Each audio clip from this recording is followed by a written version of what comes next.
Today in Montana Family Trails, we're going to the Little Belt Mountains.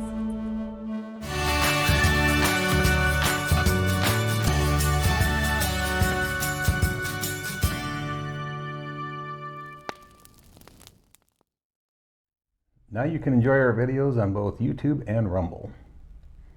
Always make sure you tell someone where you're going and what time you'll be back. Solid advice. So we have to talk about what kind of vehicles can get up there, and specifically if you're towing a camper. Very true. Spring Creek Road was the road that we took up into the Little Belt. There's all kinds of roads you can take, but if you're taking Spring Creek Road up there, a bumper pull, I think you're going to be fine. A fifth wheel camper, you'll have to go really easy because... Potholes. Yeah, more like sinkholes. They're bigger than a pothole, and they're like 45, 50, some of them are 45, 50 feet long. And as you're going into them, potholes? These sinkholes are. Oh. Yeah, there's some of them that were the length of our camper that you just kind of drop in and you go in and you have to climb back out of them. I see what you mean. Okay. Yeah, so the back landing gear, ours kissed the ground just a teeny little bit. Nothing bad, nothing to really, we were going really easily. But anyway, so if you have a fifth wheel, really watch the beginning of part of the Spring Creek Road. As you get up past that entrance, like the first couple miles, it kind of levels out. It's a little bit washboardy, but just take your time. You'll be fine. So Spring Creek Campground, it's a really nice site. We've never camped there, but I can't remember what length of trailer. 30 feet. 30-foot limit on campers up there. You'll see several campgrounds in the video, and I'll try to put information on the name of it and what the maximum length is. We saw a lot of people just in pickup trucks and tents, like wall tents. Yeah, and depending on the trail you're on up there, certain trails, pickup or a car would be fine on. As you get off the beaten path, then I would say a four-wheel drive, or some of them even just a side-by-side. Mm-hmm. There seemed to be a lot of trail closures. Yeah. And some of it was just a seasonal thing. There was one that was only open, there was a trail that was only open for something like 2 months out of the year. Yeah, more for like snowmobilers in the winter time. They were the only time those were open. There was one that was open from like June to August, or something like that. I know it was only two months. Yeah, and then you'll find some that are open in the winter time, just trails. So they do manage a lot of that. So if you're looking on Onyx or some sort of off-road map, you'll see a lot of trails up there, but just keep in mind that there's a lot of gates too. Mm-hmm. So in the winter time, a lot of folks go up there to snowmobile. We have not done that yet, but it might be fun. That would be fun. There's a warming cabin that you'll see in the video, and there are also a couple of Forest Service cabins that you can rent.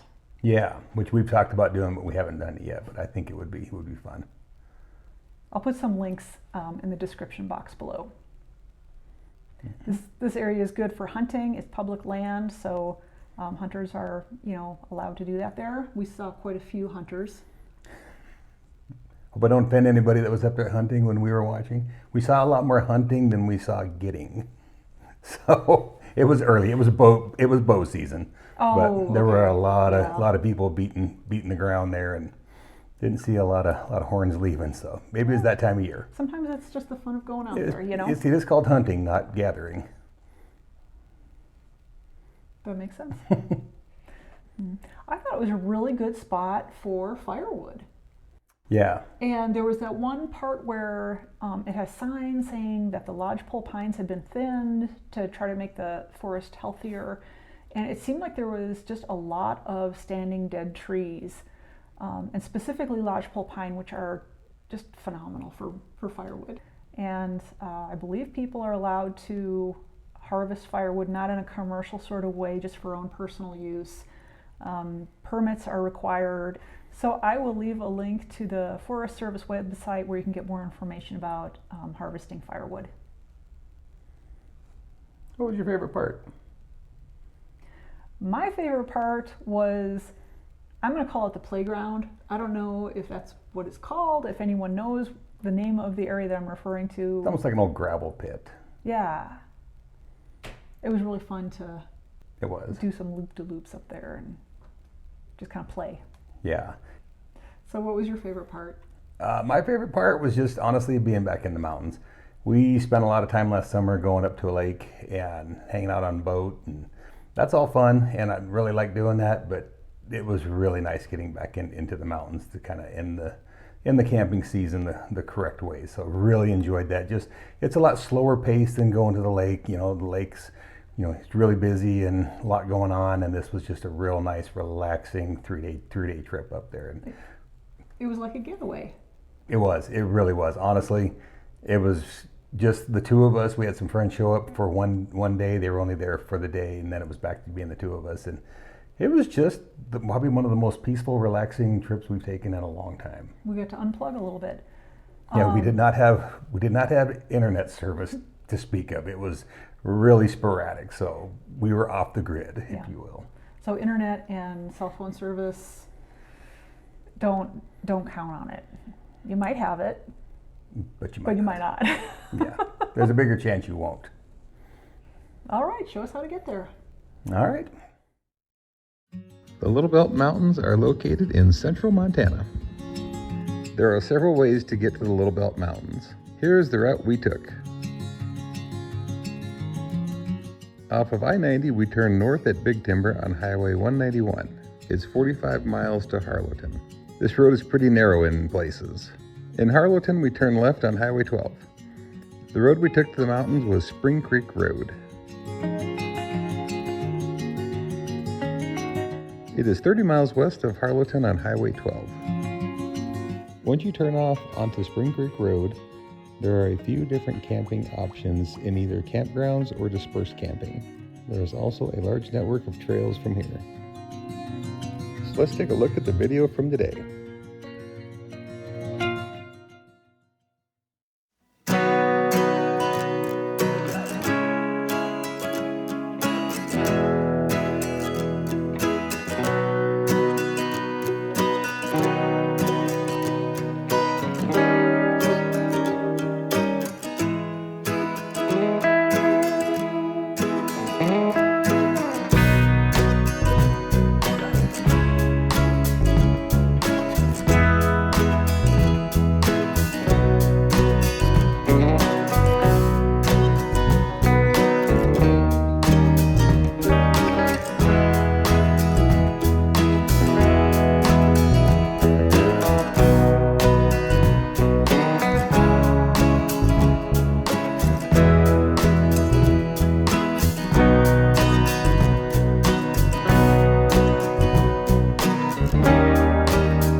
another great trail.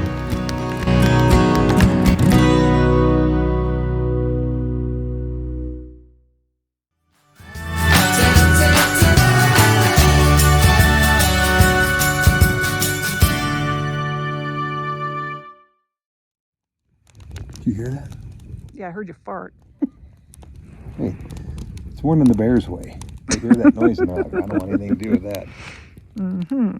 That's rotting meat over there. Oh, We want gross. fresh meat. That is gross. There's a zombie over there. It's a good fire, baby. Yeah, I agree. It's nice. Calm out. Mm-hmm. I don't know if you're sending this to Heather, but Heather, I wish you were here because I bet the stars tomorrow night are going to be phenomenal. Mm-hmm.